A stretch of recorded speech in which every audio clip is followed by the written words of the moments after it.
अस्सलाम वालेकुम dear students. जैसा कि आप जानते हैं कि मैंने आपको पहले ही बता दिया था कि अगर आपको किसी भी चीज़ की प्रॉब्लम हो तो आप मुझे बता दीजिएगा। और आज जो मेरा वीडियो बनाने का मकसद इस सिर्फ कुछ एक स्टूडेंट ने मुझे ऐसे मैसेज की थी कि 2-3 क्वेश्चंस में उसको प्रॉब्लम आ रही थी। जैसे कि मैंने यहाँ पर लिखा है एक्सरसाइज 10.2 का मेंसुरेशन, इसका क्वेश्चन नंबर 6 और क्वेश्चन नंबर 8 है। क्वेश्चन नंबर 6 अगर आप ये वीडियो देख रहे हैं तो आप क्वेश्चन नंबर 6 10.2 का निकाल लीजिए, जो कि इंपॉर्टेंट है एग्जामिनेशन पॉइंट ऑफ व्यू, और क्वेश्चन नंबर 8 वो ज़्यादा इंपॉर्टेंट है ये दो। तो क्वेश्चन आपके पास है, find the area of rhombus whose side is 6 centimetre and whose altitude is 4.8 centimetre.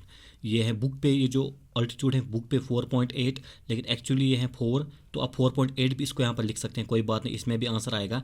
If one of the diagonal, एक डायगोनल उस रोम्बस का है 8 centimetre, find the length of other diagonal. हमने दूसरे डायगोनल का लेंथ निकालना है, उसकी लेंथ निकालनी है, ये याद रखना।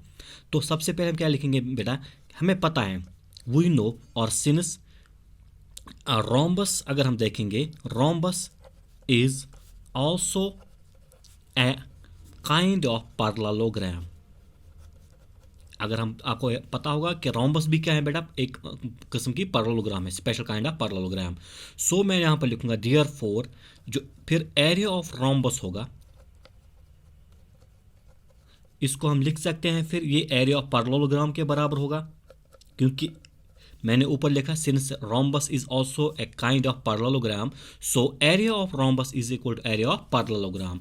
आपको पता है एरिया ऑफ पैरेललोग्राम जो है बेटा, it is base into height और बेस इनटू ऑल्टीट्यूड, जो आपको बाय फार्मूला पता है कि एरिया ऑफ रोम्बस। तो बेस अगर हम देखेंगे, बेस आपकी आएगी जो क्वेश्चन में ऑलरेडी गिवन है, side of rhombus, and altitude is 4.8 which is it is altitude. तो आप साइड को लिख सकते हैं base which is 6 centimetre into altitude is 4.8 centimetre.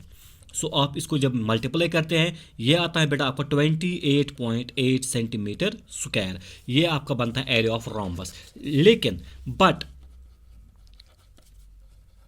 Area of rhombus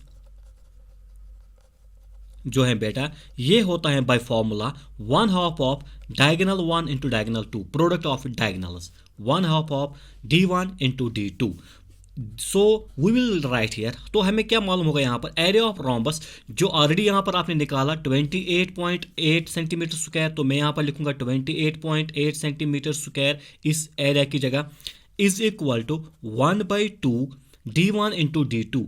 D1 ये ऑलरेडी गिवन है 8 इंटू D2। आप देख लीजिए ऊपर, one of the diagonal is 8। अगर आपके पास बुक है तो बुक भी साथ रख लीजिए और देख लीजिए, और D2 आपने निकालना है। So it will be 2 1s are 2, 2 4s are 8। तो यह आएगा बेटा 28.8 centimetre square is equal to 4 times D2 diagonal 2। आपने डायगोनल 2 निकालना है तो D2 आएगा 28.8 centimetre square divided by 4 centimetre. So it is 4 1s are 4, 7s are 0.4, 2s are 8। This will imply D2 is equal to 7.2 centimetre. ये इसका answer है। तो diagonal 2 जो आएगा बेटा आपका 7.2। अगर आपके पास जो बुक में है आपका अल्टीट्यूड वो है 4.8 ये, तो आपका आंसर ये आता है D2 इज 4.8। सो आप लिखेंगे therefore length of other diagonal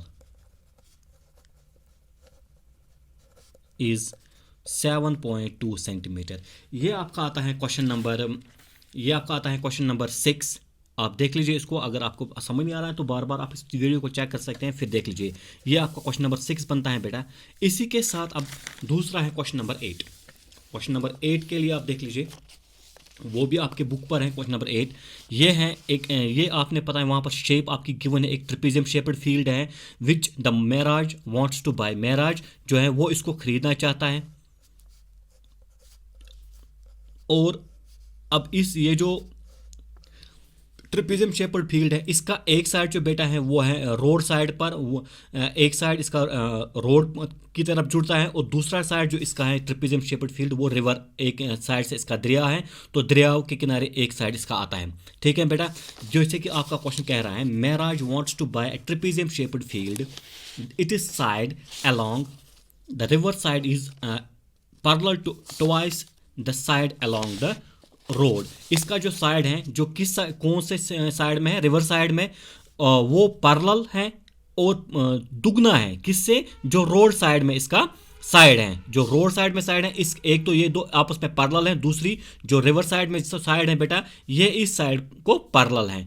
if the area of field, वहीं से गिवन है, area of field is 10,500 metre square and the distance, यहां पर मैंने लिखा परपेंडिकुलर डिस्टेंस, जो आपके बुक पर है आप देख लीजिए, perpendicular distance between the two parallel sides is 100 metre, 100 metres. Find the length of the side along the river. Sorry, आपने जो रिवर साइड जो इसका है वो निकालना है. Find the length along the river side, ये निकालना है.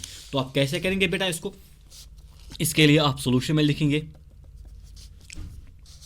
आपको पता है मैंने यहां पर लिखा ए और बी, मैं यहां पर लिखूंगा let the side along the road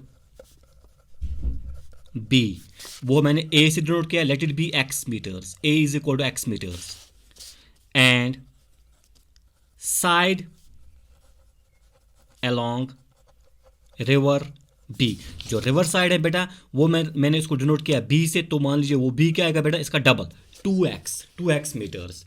ये मैंने यहां पर लिखे दो साइड्स इस ट्रेपेजियम शेप्ड फील्ड के. तो मैं यहां पर लिखूंगा dear for area of trapezium shaped field.